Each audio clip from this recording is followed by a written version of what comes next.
Bueno, se mete Marti ahí. Así estamos. Estás picarona, ¿no? Bueno, lunes, ya son las 11 de la mañana, vamos a estar acá hasta las 13 y ya le podemos dar la bienvenida a nuestro próximo invitado. Lo anunciamos muy temprano, es un tema que tomó trascendencia la semana pasada, pero en realidad viene afectándonos ya hace bastante tiempo, porque tiene 2 años de actividad y 2 años en que se empezaron a hacer las primeras denuncias. Estamos hablando de este pozo de hidrocarburos que está descontrolado en el norte de la provincia, en Pichanal. Vimos videos, vamos a seguir compartiendo las imágenes. Todo contaminado, animales muertos, la verdad que un desastre ecológico. Y lo peor del caso es que, al parecer, hasta ahora nadie se estaría haciendo cargo. La justicia intimó a la firma que tiene la concesión del pozo, el gobierno también hizo lo propio por su parte, pero hasta el momento no hay ninguna solución concreta ni nadie que diga, bueno, voy a poner la plata que hace falta para solucionar esto. Estamos hablando de por lo menos 10, 15 millones de dólares, lo cual es una burrada de plata. Y la empresa que tenía la concesión, que se llama President Petroleum, dijo que está en concurso, así que tampoco podría hacerse cargo, y le quiere trasladar la pelota a YPF. Ese es un poco el contexto.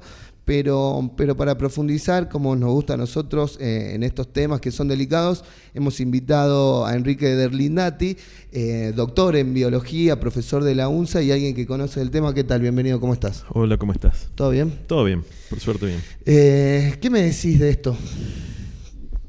Lamentablemente no es algo que sea nuevo. Wow. Sí, o sea, ahora empezó a conocerse que hace 2 años que existe este problema. El tema es que al verse afectada o ganado, ¿sí? Ahora tomó más notoriedad en los medios. Yo estoy convencido que si no hubieran habido vacas muertas, el pozo seguía ahí, la denuncia seguía en el aire. Acá es una suma de problemas. Bien. Vos mismo decías, hace más de 2 años que se presentaron las denuncias y vemos que la justicia no actúa. Yo hablaba con otros colegas tuyos, acá hay como una cadena de responsabilidades.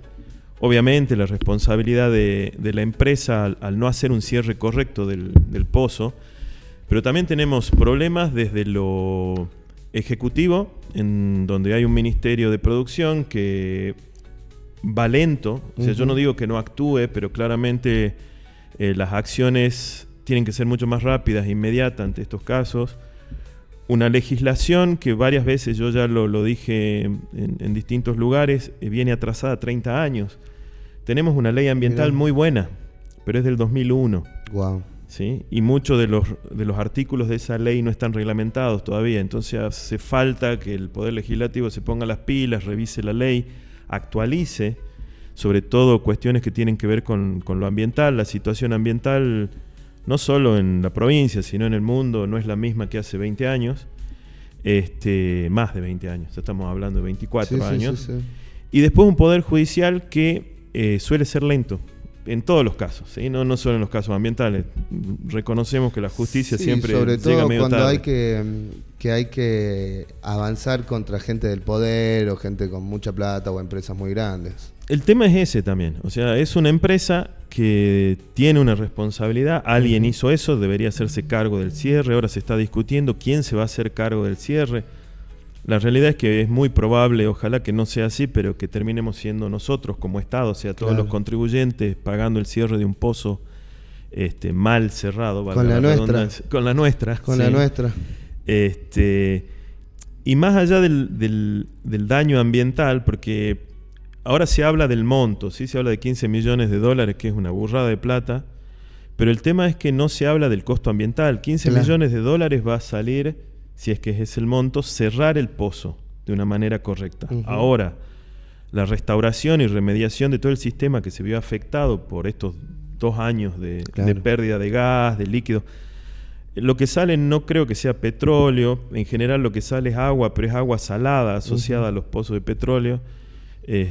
Hubo casos en otras provincias y en otros lugares que pasa lo mismo.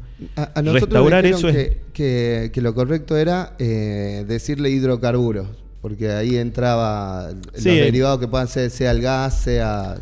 agua contaminada con sí, petróleo. Sí, en realidad es ¿Por qué sale así como vemos en las imágenes? y por presión. Por sea, vos pensás todo el gas, o sea, así funcionan los pozos en realidad. Vos tenés Claro. una cámara donde está debajo el petróleo, suele haber agua con distintos componentes, napas, y arriba una gran bomba de gas, que eso es lo que hace presión y hace que suba el petróleo. Bien. Si no hay grandes bombas de gas, como a veces se ven en la Patagonia, viste, o en las imágenes esas de Texas, que hay unas grandes bombas. Sí. Bueno, eso inyecta aire para que haga presión y pueda salir el petróleo. Ah, bien, perfecto. Acá claramente hay presión, por eso sale de esa forma. Ah, ahí está. Eso tiene que ser cerrado tendría que haber sido cerrado de una manera correcta. No sé qué pasó exactamente ahí. Puede ser negligencia, puede ser un accidente, puede ser... no sabemos, porque claro. La realidad es que tampoco se está haciendo un análisis profundo de qué es lo que pasó. ¿Cuándo habrá dejado de estar productivo eso también? Y si la denuncia tiene 2 años, por lo menos más de 2 años que cerraron claro. el pozo. El tema es que muchas veces, cuando uno generaliza, comete injusticias. No voy a decir todas las empresas, pero muchas empresas o algunas empresas prefieren pagar las multas, ¿sí? Que por ahí la inversión que implica el cierre. Entonces muchas veces hacen cierre no solo de pozos, sino hay cierres de minas y de distintas actividades productivas que suelen no hacerlas correctamente, o en algunos casos no lo hacen directamente porque las multas, al estar todo desactualizado, son a veces irrisorias. Claro. Por eso es una cadena. Claramente la responsabilidad principal es de la empresa que no se hizo cargo, pero después el Ejecutivo, el Legislativo y el Judicial tienen, en todo caso, en este caso, acelerar la causa. De alguna forma, no puede ser que el Estado no pueda obligar a una empresa privada claro. que resuelva esto. Y da la impresión también que es un mal ejemplo, porque hay muchas petroleras operando en la provincia y en todo el país, por supuesto. Digo, bueno, esta no cierra el pozo, no le pasa nada. Y es claramente un mal ejemplo. Lamentablemente en muchos casos Salta termina siendo... Es una provincia, nunca supe bien por qué, que está en la mira de muchos ONGs y organismos ambientalistas. Uh-huh. Entonces siempre terminamos... Hay otras provincias que tienen los mismos problemas, pero los palos siempre vienen a Salta.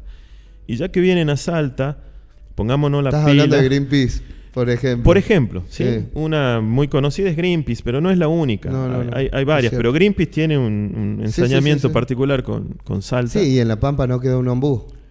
Por ejemplo, u otras provincias por ahí más similares a Salta, como puede ser Chaco, como puede ser Formosa, uh-huh. Santiago del Estero.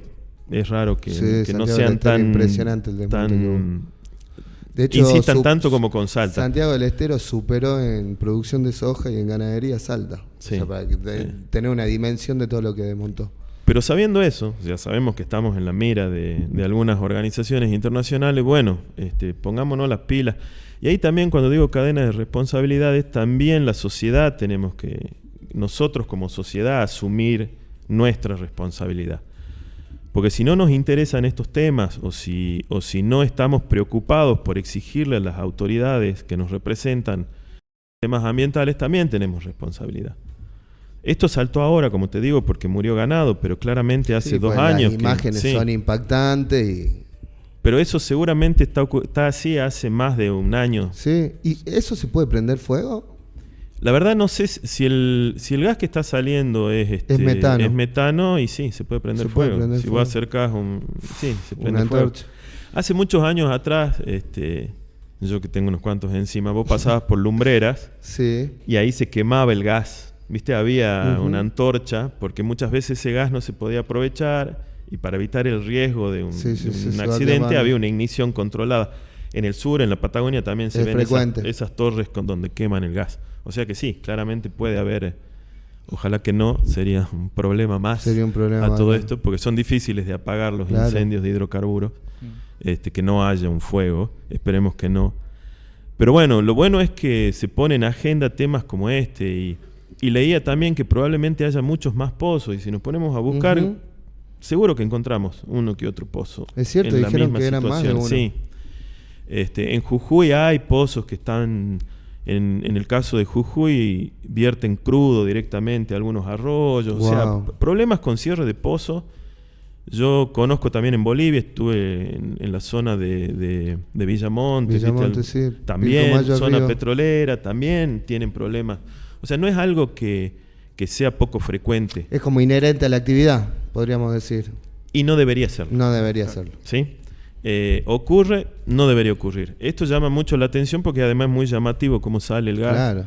Y bueno, la mortandad de animales sí, que pues produjo, ya afectando económicamente. Sí. Fran, Tengo dos preguntas. ¿Hay retorno para el ecosistema después de eso? ¿Y los daños son irreversibles? El retorno, o sea, cualquier ecosistema puede revertirse el daño. ¿sí? Bien. El tema es, primero hay que hacer una evaluación de ese daño. Y muchas veces si el daño es muy grande, en tiempos humanos lo podemos considerar irreversible si lo dejamos que se recupere solo, si no requiere una inversión, donde hay más dinero. O sea, muchas veces se reemplaza el suelo contaminado, se pueden generar renovales o núcleos de restauración en una áreas nueva que forestación. están... Sí, en realidad no son forestaciones, Bien. se llaman restauraciones. ¿sí? Restauraciones. La idea es que acelerar procesos naturales de restauración del sistema. Que el monte crezca de nuevo ahí, Bien. no solo árboles, ¿sí? Es más complejo Sí, sí, que sí, sí, eso. todo un ecosistema. Y eso implica inversión en energía, inversión en dinero, inversión en mano de obra especializada, en especialistas, en una serie de cosas que, bueno, eso debería haber estado considerado en el cierre del pozo. Habría que ver el proyecto original de la empresa cuando lo presentó. Las empresas generalmente, cuando presentan un proyecto, en la evaluación de impacto ambiental tiene que estar cómo es el inicio, el desarrollo, la operación y el cierre de la obra. Eso tengo de hecho, entendido es un requisito. Sí, tengo entendido que si uno lo pide es público. O sea, debería ahí. estar disponible para revisarlo y ¿Eso ver dónde qué pasó. está? ¿En la Secretaría de Ambiente? Y en este ¿Debería caso estar? sí debe estar no sé si en la Secretaría de Ambiente puntualmente, pero sí en el Ministerio de Producción y Desarrollo Sustentable en algún área. No sé, probablemente esté más en el área que tenga que ver con minería, Claro. o con recursos energéticos. Habría que ver por dónde anda Bien, el bien. Sí, expediente. de repente puede terminar en economía también, Sí, en otros lados. sí. Enrique, mencionaba hasta ahora, haciendo un raconto, responsabilidad principal de la empresa, Sí. responsabilidad objetiva, podríamos decir, pues son los últimos concesionarios del pozo, responsabilidad en parte del Ejecutivo, de no estar más encima y que pasen 2 años y recién nos enteremos, de este y otros pozos que pueda haber, un poco por la justicia, que llega tarde, y mencionaste al final un punto que me interesa mucho, que es la cuestión de la sociedad. Sí. Porque en definitiva también, obviamente el último orejón del tarro es lo que podemos hacer los ciudadanos de a pie, pero es cierto que a nivel social no nos preocupa demasiado como debería el medio ambiente, ¿puede ser? Yo lo noto así, más cuando ocurre en lugares, como decía Susanita de Mafalda, qué suerte que el mundo queda tan lejos. O sea, cuando ocurre en lugares alejados del área metropolitana, como sociedad solemos no verlos. Esto que ocurre en la zona de Pichanal es camino, vos nombrabas hace un rato el Trichaco, o sea que es una zona que es frecuentada, pero es muy probable que cuando las personas pasamos por ahí no nos fijemos en lo que está ocurriendo al costado de la ruta. Perdimos esa capacidad de observación, y en la provincia de Salta hay grandes problemas ambientales, no todos visibilizados. Por ejemplo, la cordillera ahora está siendo intervenida en muchos casos de buena forma, pero de una forma muy acelerada y muy intensiva con el tema de la actividad minera. Sí. Y muchas personas no conocen más allá de San Antonio de los Cobres. Yo los invito a ir más allá y ver cómo es la transformación real de la cordillera, en donde vos tenés líneas de media tensión, tenés ciudades. Cuando se habla de la extracción de minerales, nadie piensa que se instalan ciudades con 3.000, 6.000 personas. Eso hay que verlo como sociedad y lo tenemos que conocer. No porque dé un ejemplo de que esté mal lo de la minería, sino como ejemplos de que nosotros como ciudadanos no tenemos idea qué está pasando. No tenemos idea. Lo que ocurre en el norte con grandes petroleras, en la zona de Acambuco, cerca de Tartagal. Sí. ¿Cuántas personas fueron más allá de Tartagal y conocen cómo es un pozo petrolero funcionando como la gente? Sería bueno que sepamos lo que implican las actividades humanas. El desarrollo es necesario. El planeta nos queda cada vez más chico, entonces tenemos que aprender a utilizarlo de una manera sostenible a largo plazo. Existimos, y lo digo así incluyéndome, profesionales que estamos y que sabemos sobre eso, pero después la sociedad medio, o sea, cuando yo me presento como biólogo, como doctor en biología, te preguntan ¿y qué hace un biólogo? Y bueno, hacemos todo esto, ¿sí? Asesoramos, trabajamos como especialistas en algunos lugares en particular. ¿Hacen estudios de impacto ambiental también? Hacemos estudios de impacto ambiental. Cada vez se están solicitando más ecólogos porque es todo un manejo integral, pero la sociedad no lo sabe. O no lo mostramos tampoco. Ahí también hay una autocrítica hacia nosotros como profesionales. No solemos ser tan de perfil alto como por ahí un cirujano plástico. Como un abogado. O como un abogado, pero deberíamos, ¿sí? Porque muchas veces no se sabe muy bien qué hacemos y cómo actuamos en la sociedad. Yo intento divulgar lo que hacemos y bueno, agradezco estos espacios, pero siempre, una vez me comparaban con Moisés, porque siempre que aparecía alguna plaga o alguna catástrofe me llamaban, entonces estuve con las mangas de langosta, con inundaciones ahora. Nos pasa con los bomberos, Sí. nos pasa con los fiscales, con los policías, lamentablemente. El tema es que no debería ser así, la sociedad debería estar más atenta y una vez que la sociedad haga propio los problemas ambientales, y va a comenzar a preguntar, a exigir que nuestros representantes actúen en esa dirección. Si no, es muy difícil. Claro. Fran. Vos decís de que la ley ambiental es vieja. ¿Qué crees que se necesita para que se modernice? No, para modernizarla hay que, por ejemplo, los procesos que estaban contemplados en la ley ambiental, que es del 2001, implicaban, por ejemplo, multas y montos que están totalmente desactualizados. Ahí está.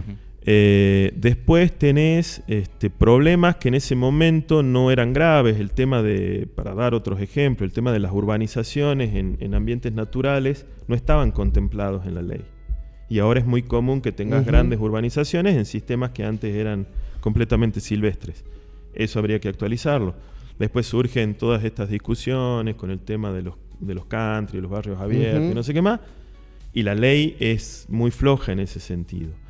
El tema de qué está permitido y no dentro de áreas protegidas, porque por ejemplo el 90% de los emprendimientos mineros y energéticos de hidrocarburos están dentro de áreas protegidas de la provincia. Claro. ¿Hasta dónde se llega? ¿Hasta dónde no? Hay mucho para actualizar, sobre todo actualizar y discutir, sí.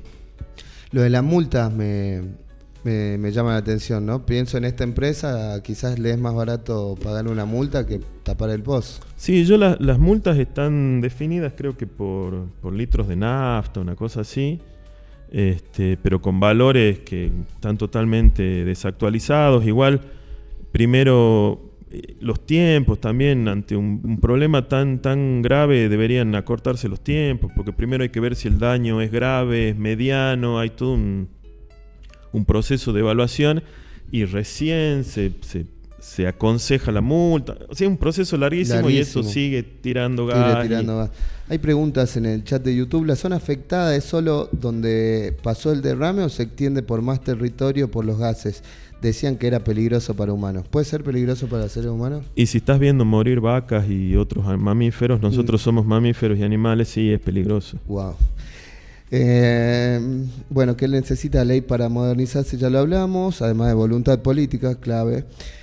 ¿Con la minería puede pasar lo mismo? ¿Este tipo de negligencias ambientales pueden quedar pasivos ambientales como este con la minería? Mira, es muy amplia, sé que la minería es muy amplia. El tema minero lo que pasa es que esta es una empresa relativamente pequeña por lo que estuve averiguando, pero las grandes empresas mineras trabajan con estándares internacionales y los estándares internacionales son incluso mucho más estrictos que los locales, que los provinciales. Entonces, en principio, puede haber un accidente, no creo que sea negligente, porque como te digo, yo conozco varias empresas y están tomando todos los recaudos. O sea, ellos necesitan vender un producto y para vender ese producto le exigen estándares ambientales muy altos. Accidentes ocurren, pero creería que como está ahora el ambiente minero, no serían tan graves o tan comunes como pasa en este tipo de empresas. Claro.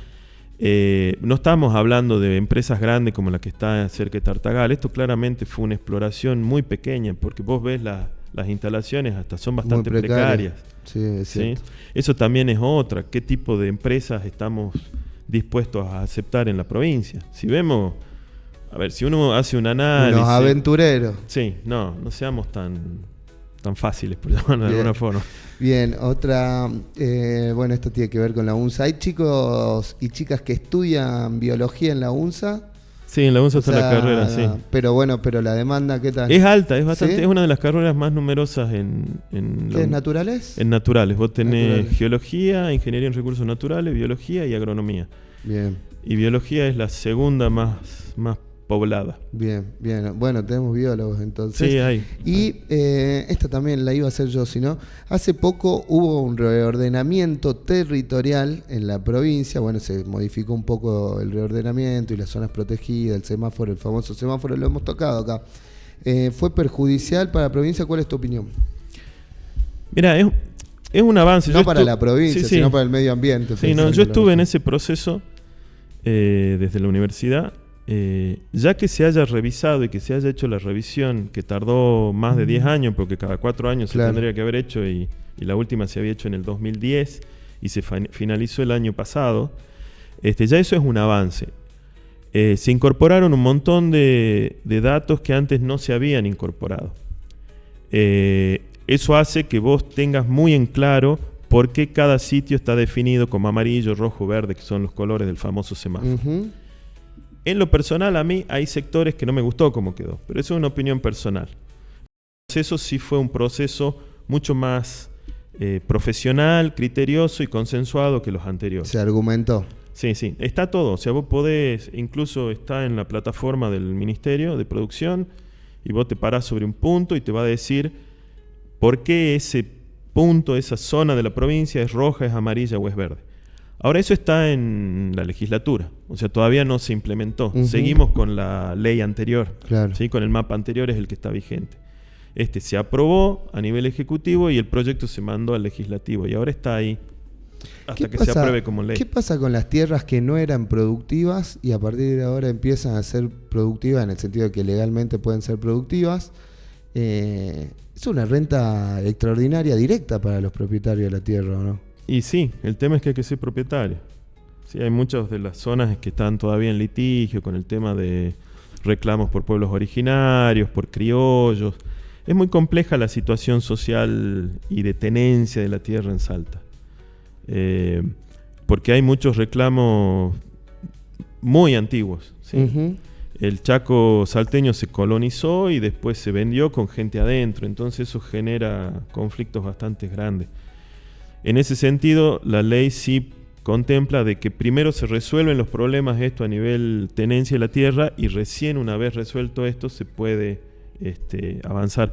Por eso es que además se nota un avance muy asimétrico entre lo que es ANTA, por ejemplo, que avanzó muchísimo, claro, y lo que es Rivadavia o lo que es el departamento de San Martín. Uh-huh. Y es por esto, principalmente por esto. Rivadavia y departamento de San Martín durante muchos años había muchas tierras fiscales que después fueron cedidas en algunos casos, vendidas en otros casos. Es muy complejo el tema. Sí, es bien complejo.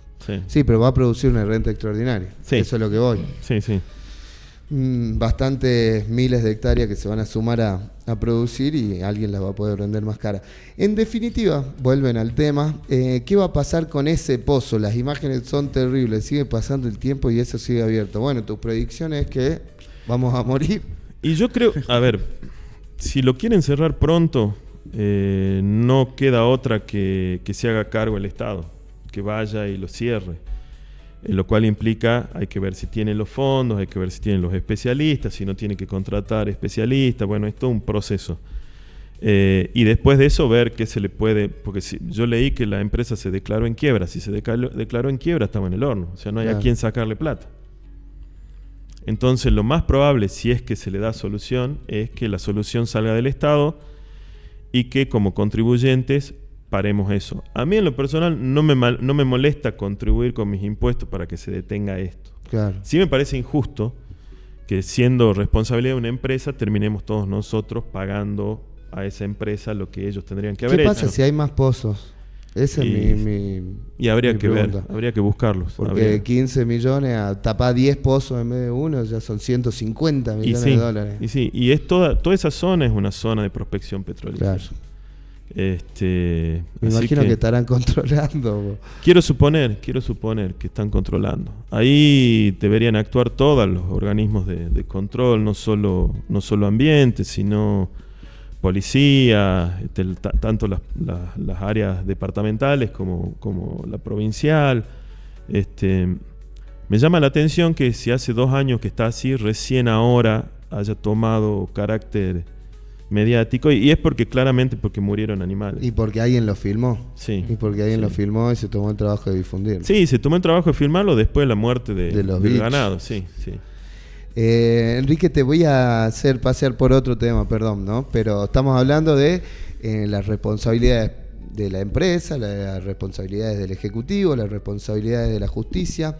¿Qué pasa a nivel nacional cuando tenés un presidente como Javier Milei que niega o que está en contra de tener en cuenta la posibilidad de que exista un cambio climático producto de la actividad humana? ¿Cómo te tomás esos tipos de discursos negacionistas frente al cambio climático? En principio me causa gracia, pero gracia preocupada, porque y no solo es de nuestro país, ¿no? Es un discurso bastante generalizado. Sí, está extendido. Incluso ahora está surgiendo otro discurso, que los dinosaurios no existieron. O sea, hay una negación hacia la ciencia enorme. Eso lo contrarrestás con hechos. O sea, hay un montón de datos que demuestran que el aceleramiento del cambio climático, porque, a ver, también es como se utilizan los conceptos. El cambio climático es un proceso natural. ¿Sí? Es un proceso que tiene el planeta para regularse ante determinadas situaciones. Ocurrió cuando hubo una erupción masiva de volcanes en el Pleistoceno, ocurrió cuando terminó la era de hielo, ¿sí? Se genera esto que se llama cambio climático.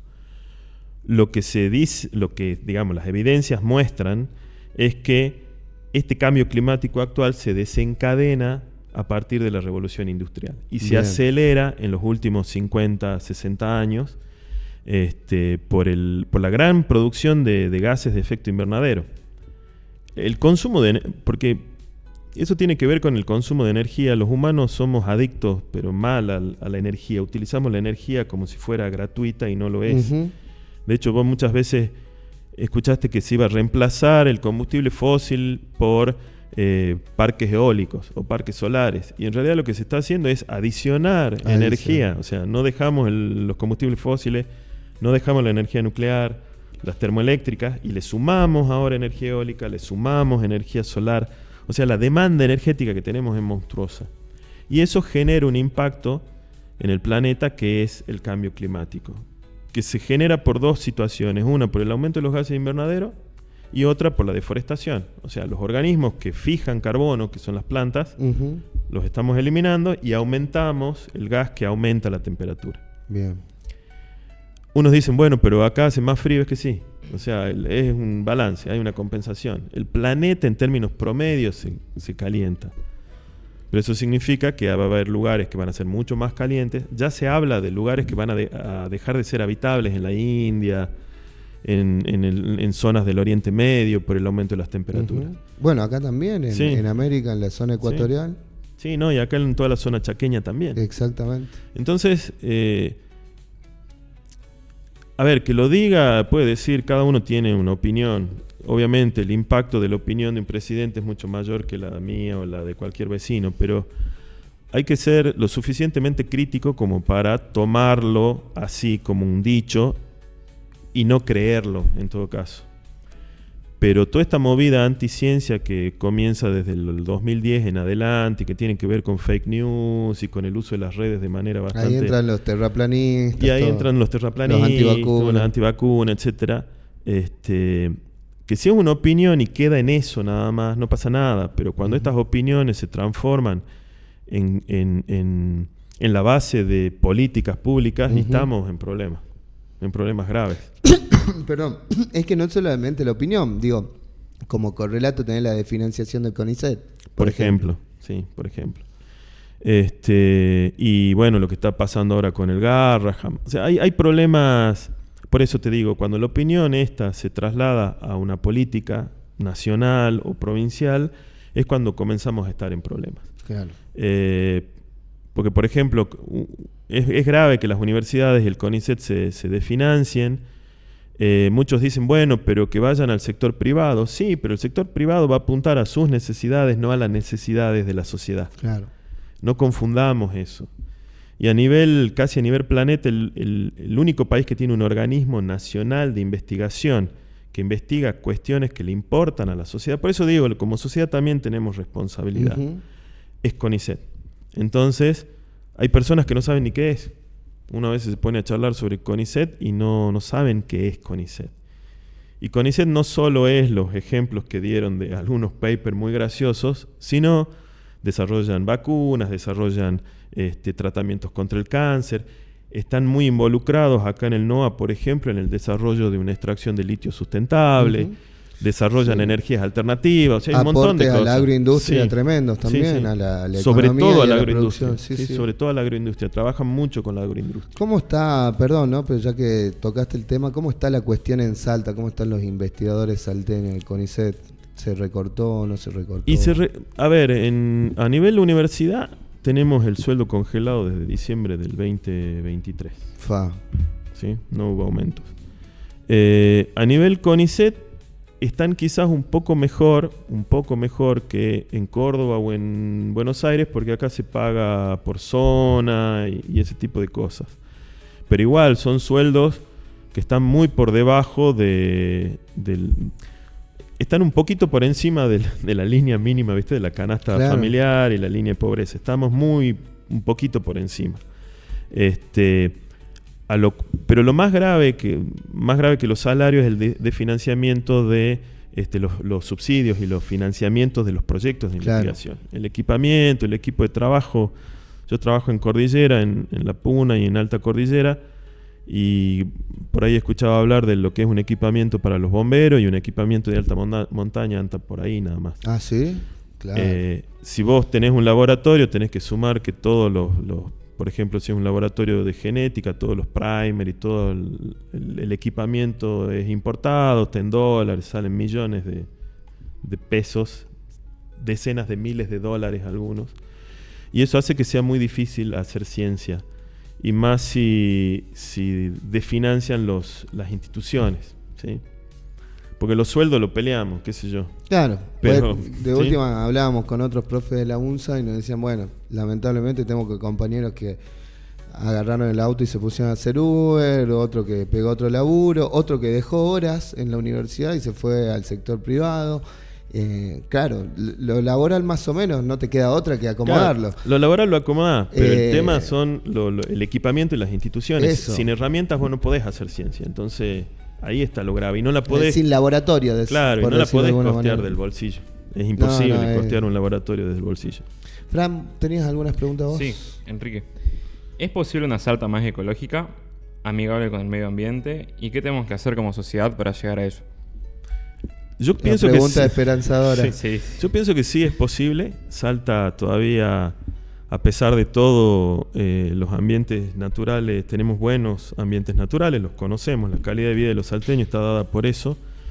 Y como sociedad exigir, no a través de marchas, sino exigir, exigiéndole, por ejemplo, cuando haya elecciones a los candidatos que tengan una plataforma clara en lo ambiental.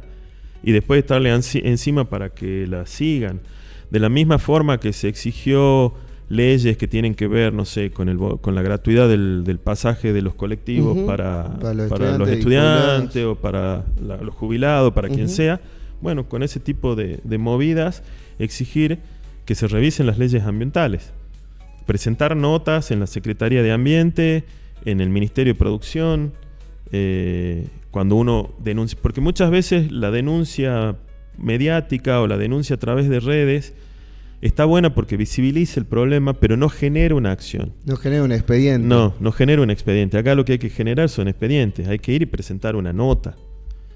Y muchas veces ahí es donde... ¿Se puede ir así como ciudadano involucrado, ciudadano preocupado por el vos medio podés ambiente? presentar una nota. Y si tiene más firmas, mejor todavía. Claro.